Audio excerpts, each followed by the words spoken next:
In the name of Allah who is the most merciful and beneficent, welcome to my YouTube channel. Last video के अंदर हमने chapter number 4 को start किया था, that is human urinary system.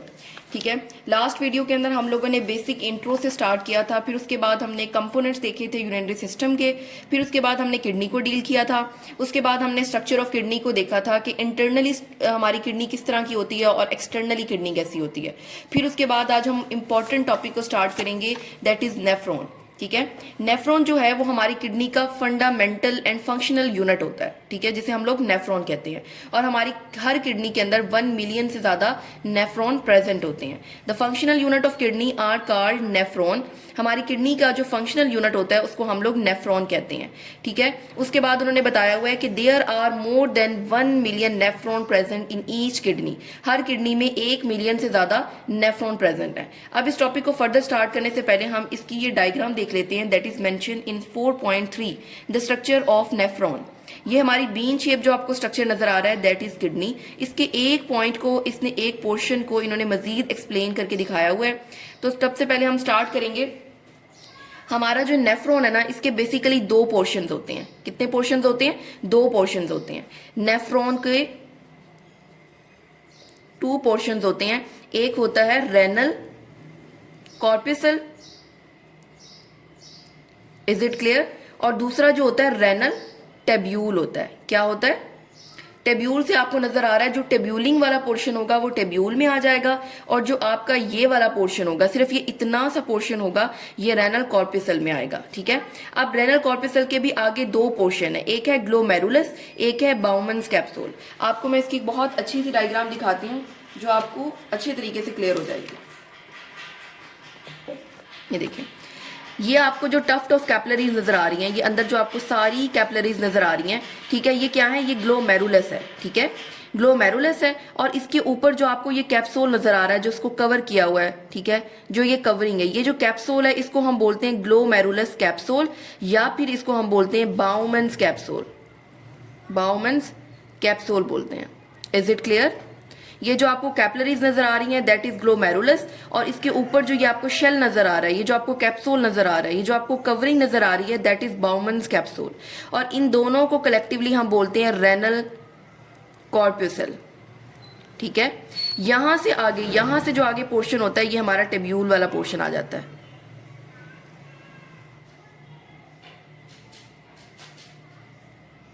यहां तक हमारा क्लियर हो गया था कि रेनल कॉर्पस्कल के अंदर 2 पोर्शन है, glomerulus and the second one is Bowman's capsule. ठीक है, ग्लोमेरुलस के बारे में तो आपको पता चला था ना कि that is stuffed of capillaries. इस कैपिलरीज की जो सराउंडिंग है, इसको जिसने कवर किया हुआ है, जो इसका शेल है, जो इसका कैप्सूल है, दैट्स कॉल्ड बाउमन्स कैप्सूल, और इसको हम कलेक्टिवली क्या कहते हैं? रेनल कॉर्पस्कल कहते हैं. Is it clear? फिर उसके बाद हम इसको देखते हैं आगे, इसके बारे में क्या मेंशन किया हुआ है. There are more than 1 million nephrons in each kidney. हमें पता है कि हमारी एक किडनी के अंदर 1 मिलियन से ज्यादा नेफ्रॉन प्रेजेंट होती हैं. फिर उसके बाद वही बात उन्होंने दोबारा से एक्सप्लेन की है कि a nephron consist of 2 part, renal corpuscle and renal tubule. और रेनल कॉर्पस्कल में हमें पता है कि इसके फर्दर 2 पोर्शन है, दैट इज ग्लोमेरुलस, जिसके अंदर क्या प्रेजेंट है? सिर्फ कैपिलरीज प्रेजेंट है. Is it clear? और सेकंड पोर्शन है बाउमन्स कैप्सूल का. बाउमन्स कैप्सूल क्या है? एक कैप्सूल है जो इसको कवर किया हुआ है जिसने. ठीक है, अब हम इसको देखते हैं. It is the first part of nephron. Renal corpuscle क्या है? हमारा फर्स्ट पार्ट है हमारे नेफ्रॉन का. साथ साथ आप डायग्राम को भी देखते जाएं. ये देखें, ये इसका फर्स्ट पोर्शन है, दैट इज रेनल कॉर्पस्कल. इसके फर्दर 2 पोर्शन है, ग्लोमेरुलस एंड बाउमन्स कैप्सूल. उसके बाद उन्होंने बताया हुआ है, it is the first part of nephron and is composed of glomerulus and the Bowman's capsule. The glomerulus is a network of capillaries. क्या है? नेटवर्क ऑफ कैपिलरीज है. यहाँ पर क्या प्रेजेंट है? कैपिलरीज प्रेजेंट है. While the Bowman's capsule is the cup shaped structure. Bowman's capsule क्या है? एक कप शेप स्ट्रक्चर है जिसने किसको कवर किया हुआ है? ग्लोमेरुलस को कवर किया हुआ है. Is it clear? फिर उसके बाद हम इसके फंक्शंस जो है ना, वो आगे हम इसकी फंक्शनिंग ऑफ किडनी में देखेंगे कि ग्लोमेरुलस का बेसिकली क्या फंक्शन है और बाउमन्स कैप्सूल का क्या फंक्शन है. फिर जो सेकंड पोर्शन है हमारा, जो टेब्यूलिंग वाला पोर्शन है, that is called renal tubule. Renal tubule क्या है? It is a long tube attach with the Bowman's capsule. आपको मैंने वो वाली डायग्राम दिखाई थी जहां पर हमने देखा था कि बाउमन्स कैप्सूल के साथ रेनल टेब्यूल अटैच हो रहा था.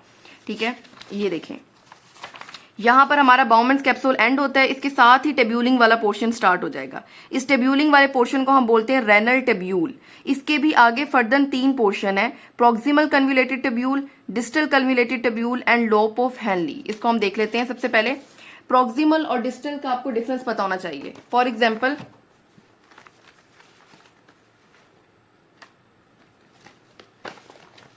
ये हमारा पॉइंट ऑफ ऑरिजिन है, यहां से कोई चीज ओरिजिनेट होती है, ठीक है। अगर इस पॉइंट ऑफ ओरिजिन के करीब ये वाला जो पॉइंट है, इस पॉइंट को हम बोलेंगे प्रॉक्सिमल। प्रॉक्सिमल का मतलब होता है कि ओरिजिन के करीब। और ये अगर ये वाला पॉइंट है, इससे आगे वाला पॉइंट है, इस पॉइंट को हम बोलेंगे डिस्टल पॉइंट। क्यों डिस्टल बोलेंगे? क्योंकि ये डिस्टेंस पर है, डी फॉर डिस्टल और डी फॉर डिस्टेंस। ये ओरिजिन से डिस्टेंस पर है, ठीक है। ये ओरिजिन से करीब है तो इस वजह से इसको हमने बोला प्रॉक्सिमल, और ये ओरिजिन से दूर है इस वजह से हम इसको बोलते हैं डिस्टल, ठीक है।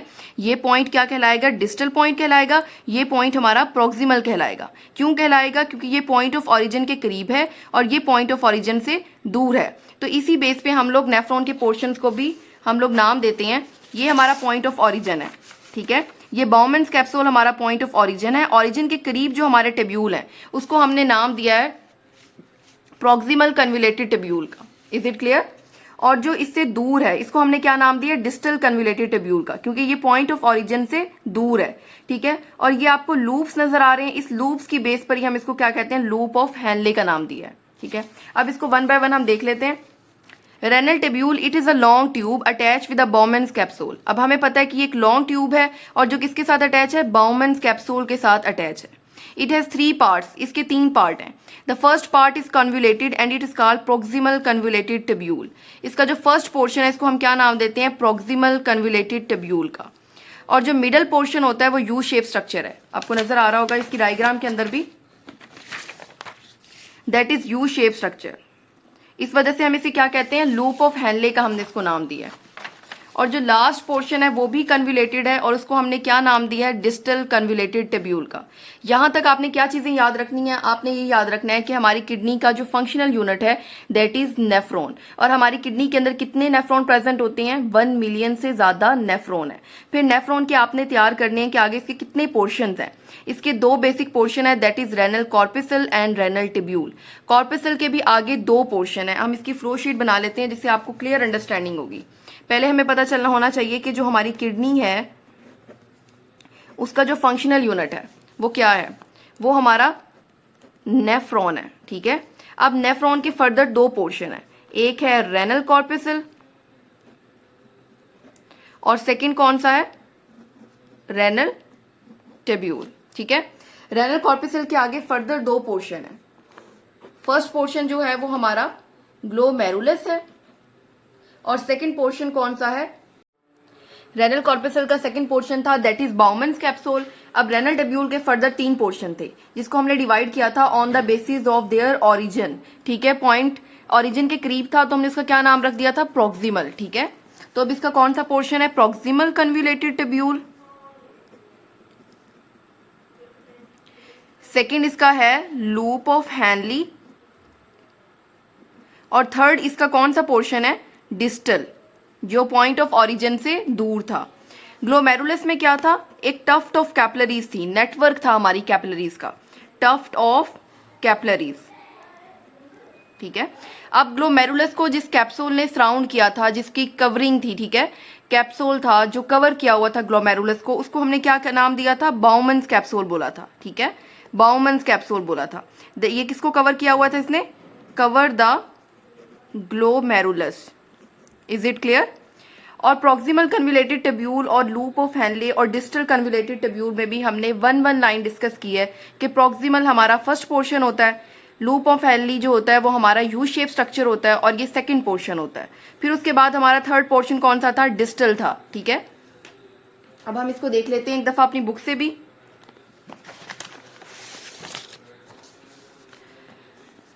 लॉन्ग ट्यूब है जो बाउमेंस कैप्सूल के साथ अटैच है। इसके 3 पोर्शन है। फर्स्ट पोर्शन जो है वो that is proximal convoluted tubule. Middle portion U shape structure है जिसको हमने लूप ऑफ हेनले का नाम दिया है। लास्ट पार्ट जो है वो अगेन कन्वुलेटेड है, जिसका नाम है distal convoluted tubule. The distal convoluted tubule of many nephron open in a single collective duct. ठीक है, जो हमारा डिस्टल कन्वुलेटेड ट्यूब्यूल होता है वो आगे कहाँ पर जाता है, कलेक्टिंग डक्ट के पास। ये आपको लास्ट में डायग्राम आपको नजर आ रही होगी, यहाँ पर हमारा डिस्टल कन्वुलेटेड ट्यूब्यूल एंड होती है, तो ये कहाँ पर ओपन होती है, जाके कलेक्टिंग डक्ट के अंदर। ठीक है, वही बात वो बता रहे हैं कि जब हमारा डिस्टल कन्वुलेटेड ट्यूब्यूल जब सारे नेफ्रॉन के ओपन होते हैं एक सिंगल कलेक्टिंग डक्ट में, आप इसे कह सकते हैं कि जैसे ये हमारी कलेक्टिंग डक्ट है और ऊपर से हर नेफ्रॉन से डिस्टल कन्वुलेटेड ट्यूब्यूल आ रहे हैं, मतलब 1 मिलियन डिस्टल कन्वुलेटेड ट्यूब्यूल किसमें आकर ओपन होंगे, एक सिंगल कलेक्टिंग डक्ट में। ठीक है, जब ज्यादा सारी कलेक्टिंग डक्ट ज्वाइन होंगी तो वो क्या बना देंगे, रेनल पेल्विस बना देंगे। फिर रेनल पेल्विस के बाद तो आपको पता है कि रेनल पेल्विस के बाद हमारा जो यूरिन होता है वो हमारे यूरेटर में जाता है, और यूरेटर यूरिन को कहाँ पे लेके जाती है, यूरिनरी ब्लैडर के अंदर लेके जाती है, जहां पर हमारा टेम्परेरी यूरिन स्टोर होता है। यूरिनरी ब्लैडर से जो यूरेथ्रा होता है वो हमारे यूरिन को हमारी आउटसाइड द बॉडी लेके जाता है। Is it clear? यहां तक आपने क्या क्या चीजें अपनी माइंड के अंदर रखनी है। सबसे पहले आपको पता होना चाहिए कि हमारे किडनी जो है, किडनी का जो फंक्शनल यूनिट है वो नेफ्रॉन है, और ये जो नेफ्रॉन का स्ट्रक्चर है विद डायग्राम बहुत ही ज्यादा इंपॉर्टेंट है।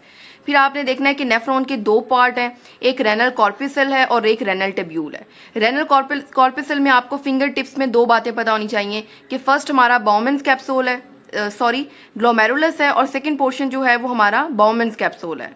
ग्लोमेरुलस के अंदर क्या था, नेटवर्क ऑफ कैपिलरीज थी, और बाउमेंस कैप्सूल के अंदर एक कप शेप स्ट्रक्चर है जिसने ग्लोमेरुलस को कवर किया हुआ है। रेनल ट्यूब्यूल ट्यूब्यूलिंग सिस्टम है, जिसका फर्स्ट पोर्शन प्रॉक्सिमल है, सेकेंड लोप ऑफ हैनली और थर्ड डिस्टल, और ये ओपन किस में होते हैं, जाके कलेक्टिंग डक्ट में ओपन होते हैं। ठीक है, और कलेक्टिंग डक्ट ओपन किस में होती है, रेनल पेल्विस में, और रेनल पेल्विस से यूरिन हमारे यूरेटर्स में जाता है, और यूरेटर हमारी एक ट्यूब है जो यूरिन को कहाँ पे लेके जाती है, यूरिनरी ब्लैडर के अंदर, और यूरिनरी ब्लैडर से हमारी यूरिन कहाँ पर जाती है, हमारे यूरेथ्रा के अंदर जाती है, और यूरेथ्रा हमारी यूरिन को हमारे यूरिनरी ब्लैडर से आउटसाइड द बॉडी निकाल देता है। ठीक है, इसकी डायग्राम आपको बहुत अच्छे से प्रिपेयर होनी चाहिए क्योंकि ये एग्जाम पॉइंट ऑफ व्यू से बहुत ही ज्यादा इंपॉर्टेंट है। सिंपल, ये उन्होंने सबसे पहले आपको रेनल कॉर्पिसल के 2 पोर्शन बताए हैं, ग्लोमेरुलस और बाउमेंस कैप्सूल के साथ। यहां से लेकर यहां तक का जो पोर्शन है वो हमारे रेनल ट्यूब्यूल में आता है। ट्यूब्यूल जो स्टार्ट वाली होगी उसे हम प्रॉक्सिमल कहेंगे, लोप ऑफ हैनली होगा, और सेकंड पोर्शन जो लास्ट पोर्शन जो है वो हमारा डिस्टल कन्वुलेटेड ट्यूब्यूल है, और ये किसमें जाकर ओपन होता है, कलेक्टिंग डक्ट में जाकर ओपन होता है। नेक्स्ट टॉपिक है हमारा functioning of kidney, that is 4.2। Kidney control the chemical composition of blood. यहाँ पे एक लाइन मेंशन है कि किडनी जो है वो हमारी केमिकल कंपोजिशन ऑफ ब्लड को कंट्रोल करती है। अब ये किस तरीके से कंट्रोल करती है, हम इसके फंक्शंस को जब देखेंगे तो अब हमें क्लियर अंडरस्टैंडिंग होगी। They take waste material from blood and convert them into urine. क्या होता है कि हमारे ब्लड के अंदर, मतलब हमारी बॉडी के अंदर कॉन्टिन्यूसली मेटाबॉलिज्म हो रही होती है, कॉन्टिन्यूसली सेलुलर प्रोसेसेस हो रहे होते हैं, जिसके रिजल्ट में क्या प्रोड्यूस होते हैं, वेस्ट प्रोड्यूस होता है, और वो वेस्ट जो होता है वो हमारी बॉडी के लिए बहुत ज़्यादा टॉक्सिक होता है। ठीक है, तो हमारे ब्लड के अंदर जो टॉक्सिक मटेरियल होता है ना, वो हमारी किडनी जो है फिल्टर कर देती है। ठीक है, हमारे ब्लड से उस सारे टॉक्सिक वेस्ट को निकाल देती है और उसको यूरिन में कन्वर्ट कर देती है। मतलब कि जो हमारी यूरिन होती है ना, उसमें बहुत ज़्यादा टॉक्सिक केमिकल्स होते हैं, और जब वो हमारी बॉडी से बाहर चले जाते हैं तो हमारी जो ब्लड जो है वो बिल्कुल फिल्टर हो जाता है, बिल्कुल साफ हो जाता है। तो ये काम कौन करती है, ये काम हमारी किडनी करती है। तो किडनी का कितना बेसिक और कितना मेजर रोल होता है हमारी बॉडी के अंदर, वो हमारे ब्लड को फिल्टर करती है और उसमें से जितना भी टॉक्सिक मटेरियल है उसको हमारी बॉडी से एलिमिनेट करवाती है, और इस तरह वो हमारी केमिकल कंपोजिशन ऑफ ब्लड को मेंटेन करती है। जैसे कि आपको पता है, हम एक दफा देख लेते हैं कि जब हमारी बॉडी के अंदर प्रोसेसेस होते हैं, जब हमारी बॉडी के अंदर प्रोसेसेस होते हैं तो उसके रिजल्ट में क्या प्रोड्यूस होता है, टॉक्सिक वेस्ट प्रोड्यूस होता है। ठीक है, ये जो टॉक्सिक वेस्ट होता है ना, ये हमारी बॉडी के लिए बहुत ज्यादा डेंजरस होता है।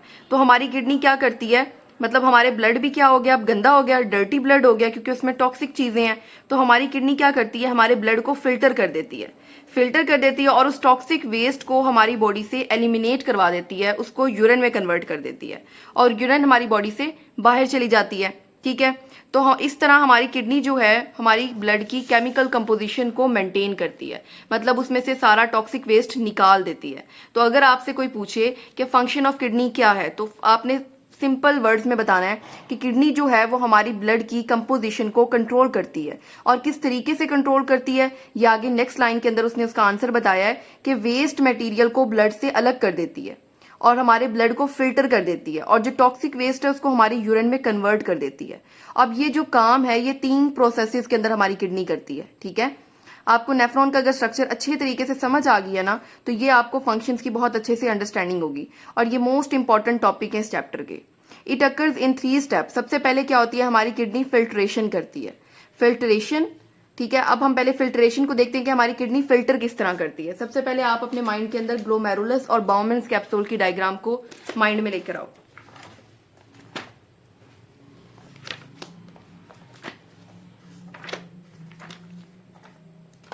हम इसकी एक डायग्राम देखते हैं जो कि लास्ट टाइम भी हमने देखी थी, उससे हमें क्लियर अंडरस्टैंडिंग होगी।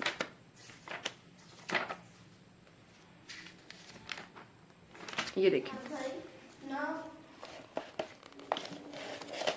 ये हमारा टफ्ट ऑफ कैपिलरीज थी, दैट इज ग्लोमेरुलस। और ये जो इसका ऊपर कैप्सूल था, जो इसका शेल था, इसको हमने ग्लोमेरुलस कैप्सूल का नाम दिया था। तो हमारी जो फिल्ट्रेशन है वो बेसिकली इस जगह पर होगी। ठीक है, ये हमारी रेनल आर्टरी आ रही है अंदर, ये रेनल आर्टरी है।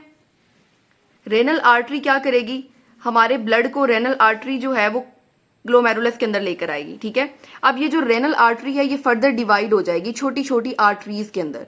ये आर्टरी फर्दर डिवाइड होगी तो क्या बना देगी, आर्टरियोल्स बना देंगी। और आर्टरियोल्स फर्दर डिवाइड होंगे तो ये क्या बना देंगी, ये ज्यादा सारी कैपिलरीज बना देंगी। ठीक है, यहां तक क्या बात आपको समझ आई है कि सबसे पहले जो हमारा ब्लड था वो रेनल आर्टरी के थ्रू हमारे ग्लोमेरुलस के अंदर आता है। ठीक है, और रेनल आर्टरी जो होती है वो फर्दर डिवाइड होकर आर्टरियोल्स बनाती है, और आर्टरियोल्स फर्दर डिवाइड होती हैं और वो क्या बना देती हैं, कैपिलरीज बना देते हैं। जब हमारे पास कैपिलरीज का एक टफ्ट बन जाता है, एक गुच्छा बन जाता है, तो उसी गुच्छे को हमने क्या नाम दिया है, ग्लोमेरुलस का नाम दिया है।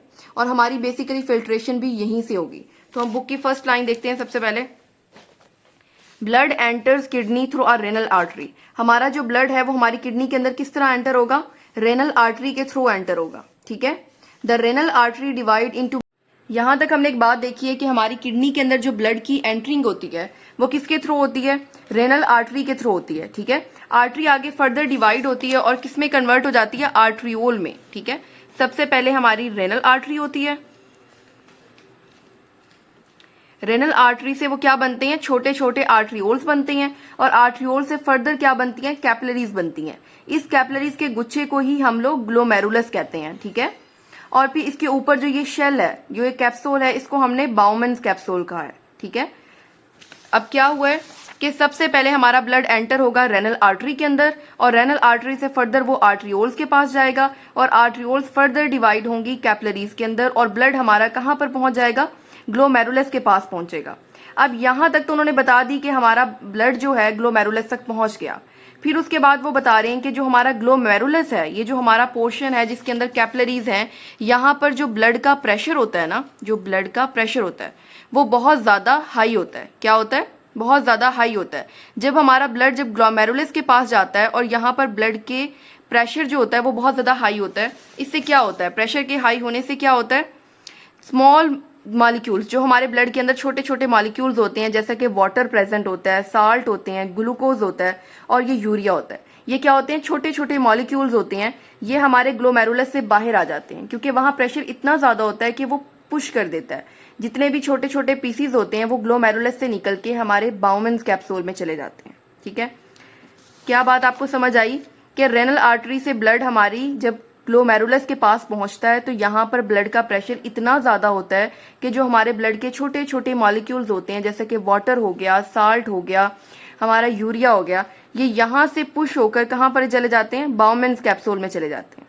ठीक है, फिल्टर हो जाते हैं। अब बाउमेन कैप्सूल के अंदर जो फ्लूइड आता है उसको हम क्या कहते हैं, ग्लोमेरुलस फिल्ट्रेट कहते हैं, क्योंकि वो ग्लोमेरुलस से फिल्टर होकर आया है, तो उसी के नाम की वजह से हम उसको रख देते हैं ग्लोमेरुलस फिल्ट्रेट, कि ये चीजें ग्लोमेरुलस से फिल्टर होकर आई हैं। ठीक है, क्या चीज रीड की है, व्हेन ब्लड रीच ग्लोमेरुलस, जब ब्लड हमारा ग्लोमेरुलस तक पहुंचता है, it's pressure is very high, इसका प्रेशर क्या होता है, बहुत ज्यादा हाई होता है। प्रेशर के हाई होने की वजह से क्या होता है, many small molecules, water, salt, glucose and urea move out of the glomerulus, जो छोटे छोटे मॉलिक्यूल्स होते हैं जैसे कि वाटर हो गया, साल्ट हो गया, ग्लूकोज हो गया और यूरिया हो गया, वो ग्लोमेरुलस से कहाँ पर चले जाते हैं, एंटर हो जाते हैं बाउमेन्स कैप्सूल में। इस स्टेप को हम क्या कहते हैं, प्रेशर फिल्ट्रेशन। इसका मतलब है कि हमारा जो ब्लड है वो फिल्टर हो गया, इसका पहला स्टेप हो गया, इसको हम प्रेशर फिल्ट्रेशन कहते हैं। The filter material in Bowman's capsule is called glomerulus filtrate. और जो फिल्टर मटेरियल हमारा बाउमेन्स कैप्सूल के अंदर आया है उसको हम नाम दे देते हैं ग्लोमेरुलस फिल्ट्रेट का। ये नाम हमने क्यों दिया है, ये नाम हमने इस वजह से दिया है कि हमारा मटेरियल ग्लोमेरुलस से फिल्टर होकर आया है, तो हमने इसका नाम दे दिया ग्लोमेरुलस फिल्ट्रेट। ठीक है, यहाँ तक कोई भी मुश्किल बात नहीं थी। बॉक्स में एक इंतहाई इंपॉर्टेंट बात लिखी हुई है कि जब हमारा प्रेशर हाई था तब छोटे छोटे मॉलिक्यूल तो फिल्टर होके बाउमेन्स कैप्सूल में चले गए, लेकिन जो बड़े मॉलिक्यूल्स थे जैसा कि ब्लड सेल्स हो गया और प्रोटीन हो गए, ये फिल्टर नहीं हो सकते थे क्योंकि इनका साइज बहुत बड़ा था। ये हमारे ब्लड के अंदर इसी तरह रहेंगे। ठीक है, blood cell and proteins are not filtered. Blood cell और प्रोटीन फिल्टर नहीं होते through the glomerulus capillaries, glomerulus की कैपिलरीज से, क्योंकि उनका साइज जो होता है, because they are relatively large in size, क्योंकि इनका जो साइज होता है वो बड़ा होता है।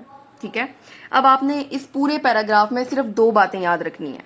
एक बात तो आपको पता होना चाहिए कि आपका ब्लड किडनी के पास कैसे गया। पहले रेनल आर्टरी उसको लेके गई, आर्टरी फर्दर डिवाइड होके आर्ट्रियोल में, और आर्ट्रियोल में क्या हुआ, आर्ट्रियोल के बाद वो कैपिलरीज में डिवाइड हुई और आपका ब्लड ग्लोमेरुलस तक पहुंच गया। जब आपका ब्लड ग्लोमेरुलस तक पहुंच गया तो वहां प्रेशर बहुत हाई था, जिससे छोटे छोटे मॉलिक्यूल फिल्टर होके बाउमेन्स कैप्सूल में चले गए, और जो बड़े मॉलिक्यूल्स थे कौन कौन से थे, ब्लड सेल्स एंड प्रोटीन, ये दोनों जो मॉलिक्यूल्स थे ये हमारे फिल्टर नहीं हो सके क्योंकि इनका साइज जो था वो बहुत बड़ा था। ठीक है, it is about 20% of the blood plasma that enter the glomerulus. वो कह रहे हैं कि जो हमारा ब्लड का 20% पोर्शन होता है वो हमारे ग्लोमेरुलस के अंदर एंटर हो जाता है। अब सेकेंड पॉइंट है that is also very important according to the exam point of view. फिर हमने देखना है कि रीएब्जॉर्प्शन कैसे होती है। अब हमें पता, सेकेंड पॉइंट जो हमारी फंक्शनिंग ऑफ किडनी का है दैट इज रीएब्जॉर्प्शन। अब हम देखेंगे कि रीएब्जॉर्प्शन में बेसिकली क्या होता है। जो हमारा ग्लोमेरुलस फिल्ट्रेट होता है वो हमारे नेफ्रॉन के सेकंड पोर्शन तक जाता है। ग्लोमेरुलस फिल्ट्रेट कौन सा फिल्ट्रेट होता है, जो हमारा ग्लोमेरुलस से फिल्टर होकर आता है। मतलब कि आपका जो ब्लड था, जो आपका जिसके अंदर सब कुछ था, वो ब्लड आपके ग्लोमेरुलस के पास जाता है और यहाँ पर प्रेशर के हाई होने की वजह से यहाँ पर फिल्टरेशन होती है और आपका मटेरियल बाउमेन्स कैप्सूल में चला जाता है। तो इस फिल्ट्रेट को क्या बोलते हैं हम लोग, ग्लोमेरुलस फिल्ट्रेट बोलते हैं। और मटेरियल फिर कहाँ पर जाता है, हमारे रेनल टेब्यूल के पास जाता है, मतलब कि प्रोक्सिमल टेब्यूल के पास जाता है। यहाँ से हमारा चेक एंड बैलेंस स्टार्ट हो जाता है। तो हम चेक करते हैं कि हमारी बॉडी के अंदर वाटर की क्या कंसंट्रेशन है, साल्ट की क्या कंसंट्रेशन है, ग्लूकोज की कंसंट्रेशन क्या है, अमाइनो एसिड की कंसंट्रेशन क्या है। ठीक है, इनकी कंसंट्रेशन को हम अपने ब्लड में चेक करते हैं। अगर इनकी डेफिशिएंसी है तो हम इसकी रीएब्जॉर्प्शन करवा देते हैं। तो अब हम देखेंगे किस किस चीज की रीएब्जॉर्प्शन किस किस पॉइंट पर होती है। तो अब हम स्टार्ट करते हैं। मैनी यूजफुल मटेरियल, कौन कौन से यूजफुल मटेरियल है, जैसा कि वाटर हो गया, साल्ट हो गया, ग्लूकोज हो गया, आपकी बॉडी को जरूरत होती है।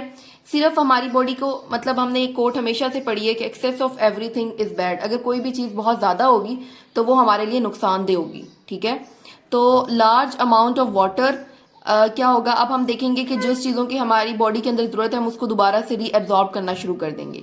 Many useful material are reabsorb from glomerulus filtrate into the blood capillaries surrounding the renal tubule. Renal tubule के इर्द गिर्द जो कैपिलरीज होंगी ना, वो यूजफुल मटेरियल को दोबारा से रीएब्जॉर्ब करके हमारे ब्लड के पास लेके जाएंगी। अब कहाँ कहाँ रीएब्जॉर्प्शन होती है, जो हमारा प्रोक्सिमल कन्व्यूलेटेड टिब्यूल है वहां पर किस चीज की एब्जॉर्प्शन होती है, मैक्सिमम वाटर की एब्जॉर्प्शन हो जाती है, ज्यादा सारे पानी की एब्जॉर्प्शन होती है। और जितना भी फिल्ट्रेट के अंदर ग्लूकोज और अमाइनो एसिड है ये दोबारा हमारे ब्लड के अंदर चला जाता है। ठीक है, तो अब आपने क्या बात याद रखनी है, 4 चीजें, एक वाटर, दूसरा ग्लूकोज और अमाइनो एसिड, तीसरा साल्ट,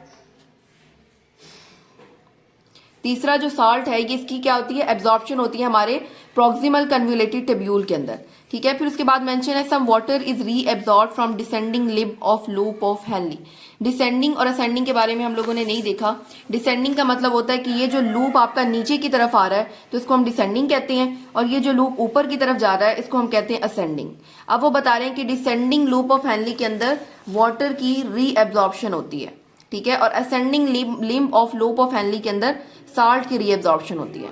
तो यहां तक आपने क्या पढ़ा कि हमारी प्रॉक्सिमल में वाटर की, ग्लूकोज की, अमाइनो एसिड और साल्ट की रीएब्जॉर्प्शन होती है, और जो हमारा descending limb of loop of Henle है यहाँ पर वाटर की रीएब्जॉर्प्शन होती है, और असेंडिंग में साल्ट की रीएब्जॉर्प्शन होती है। यहां तक बात क्लियर हो गई। सिंपल आपने यहाँ पर चेक एंड बैलेंस देखना है कि जिस चीज की बॉडी को जरूरत है वो दोबारा से आपके ब्लड में चली जाएगी। Some water is also reabsorb from distal convoluted tubule and collecting duct. ठीक है, आपका वाटर जो है वो आपके डिसेंडिंग जो डिस्टल ट्यूब है यहां से भी रीएब्जॉर्ब होता है। ठीक है, वाटर की रीएब्जॉर्प्शन आपके प्रॉक्सिमल में भी होती है, descending limb of loop of Henle में भी होती है, डिस्टल में भी होती है, और कलेक्टिंग डक्ट में भी होती है। ठीक है, फिर उसके बाद है टेबुलर सिक्रीशन। अब ये पढ़ते हैं हम लोग one by one. When useful material are reabsorbed into blood, जब हमारा यूजफुल मटेरियल जो है वो ब्लड के अंदर रीएब्जॉर्ब हो जाता है, वाटर चला जाता है, वापिस साल्ट चला जाता है। ठीक है, some of the remaining waste present in blood are secreted from blood capillaries to the renal tubule. ठीक है, कुछ रिमेनिंग वेस्ट अभी भी हमारे ब्लड के अंदर प्रेजेंट होते हैं। अब वो वेस्ट तो हमने अपनी बॉडी में नहीं रखना ना, किसी भी तरीके का वेस्ट होगा वो हमारी बॉडी में नहीं रह सकता, तो हम उसको दोबारा से सिक्रीट कर देंगे रेनल टेब्यूल के पास। ठीक है, वो कह रहे हैं कि जब यूजफुल मटेरियल रीएब्जॉर्ब हो जाएंगे तो कुछ रिमेनिंग जो वेस्ट होगा जो हमारे ब्लड के अंदर अभी भी प्रेजेंट है, हम उसको सिक्रीट कर देंगे रेनल टेब्यूल के अंदर।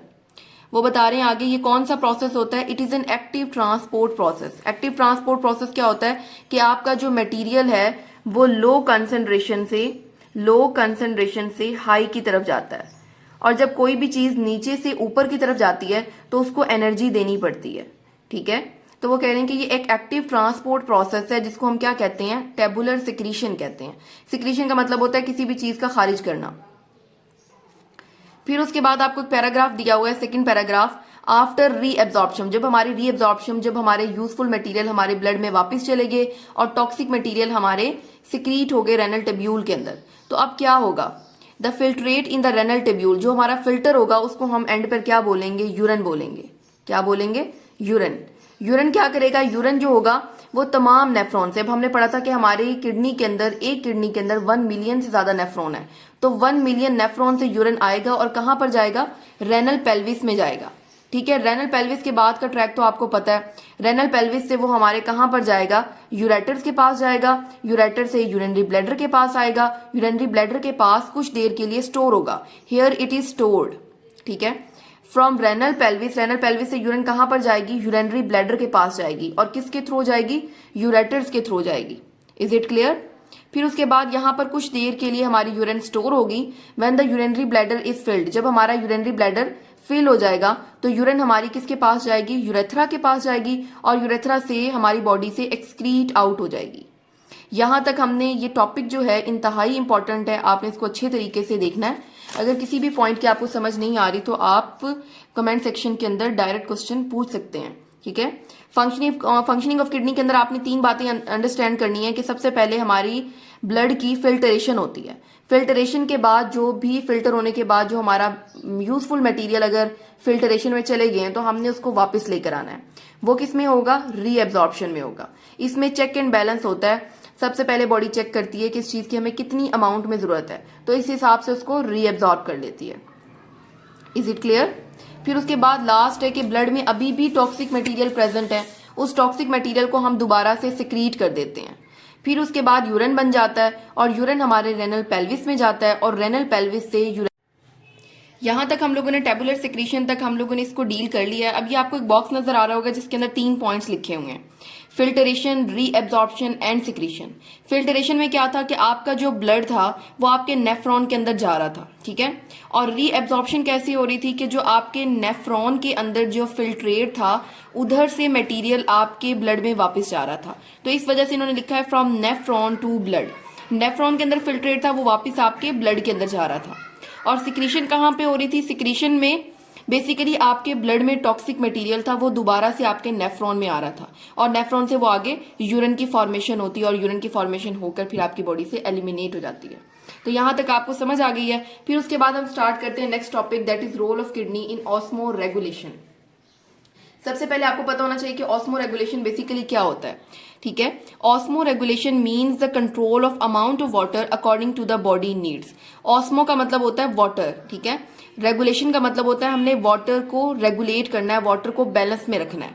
हम बॉडी की नीड्स के अकॉर्डिंग बॉडी में वाटर को मेंटेन करेंगे, ठीक है। अगर हमारी बॉडी के अंदर ज्यादा वाटर प्रेजेंट है, वाटर की अमाउंट ज्यादा है, वाटर की कंसंट्रेशन ज्यादा है, तो हम ज्यादा से ज्यादा वाटर को बॉडी से एलिमिनेट करेंगे, क्योंकि हमने वाटर का बैलेंस रखना है, हमने नॉर्मल वाटर रखना है, ठीक है। अब अगर वाटर की डेफिशिएंसी है, वाटर कम है हमारी बॉडी के अंदर, तो हम ज्यादा से ज्यादा वाटर की रीएब्जॉर्प्शन करेंगे ताकि उसकी कमी ना हो हमारी बॉडी के अंदर, ताकि हमारा पेशेंट जो है या पर्सन जो है वो डिहाइड्रेशन की तरफ ना जाए। तो ऑस्मो रेगुलेशन का मतलब है control of amount of water, water की अमाउंट को कंट्रोल करना according to body needs, body needs के अकॉर्डिंग वाटर की अमाउंट को कंट्रोल करना। इस प्रोसेस को हम कहते हैं ऑस्मो रेगुलेशन। और वाटर को कौन कंट्रोल करता है, हमने पहले भी देखा है कि वाटर की ही सिक्रीशन हो रही है प्रॉक्सिमल में, ठीक है।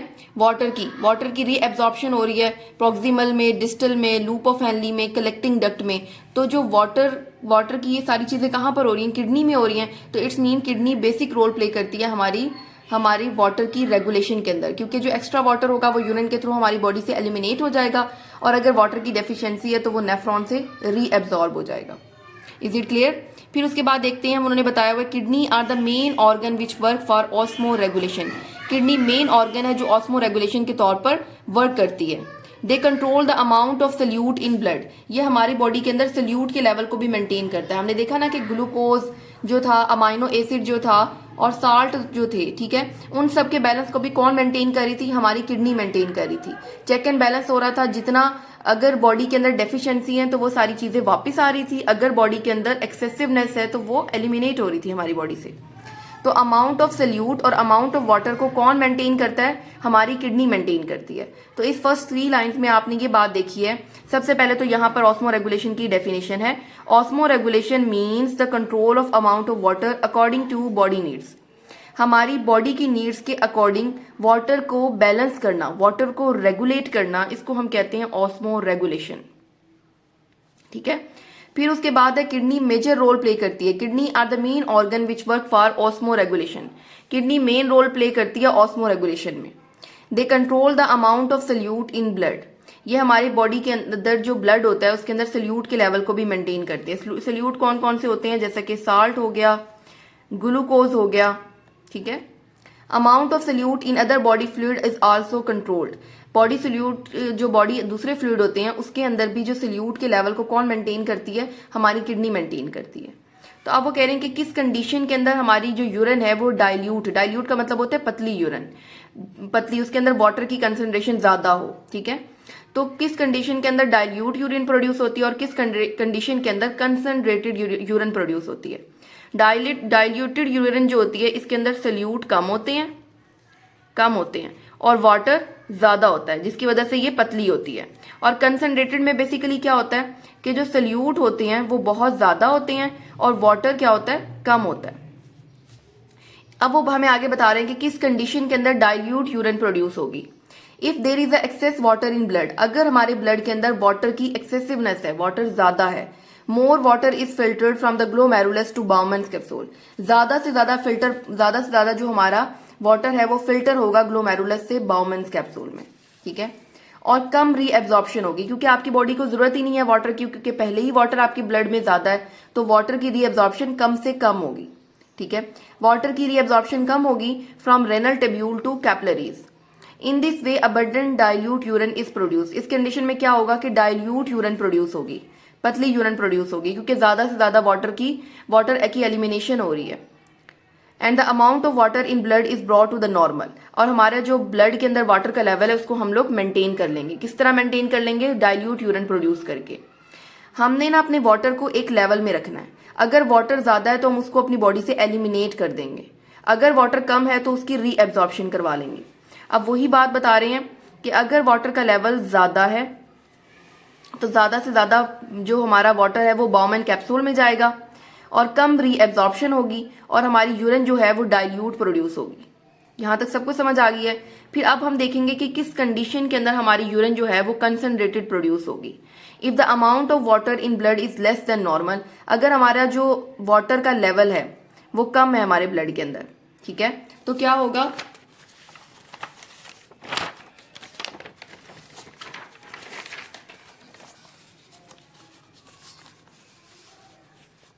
Less water is filtered from the glomerulus to Bowman's capsule. Obviously जब पहले ही वाटर की कमी है आपकी बॉडी में, डिहाइड्रेशन में है पेशेंट, तो कम वाटर उसका फिल्टर होगा, ठीक है, जब कम वाटर फिल्टर होगा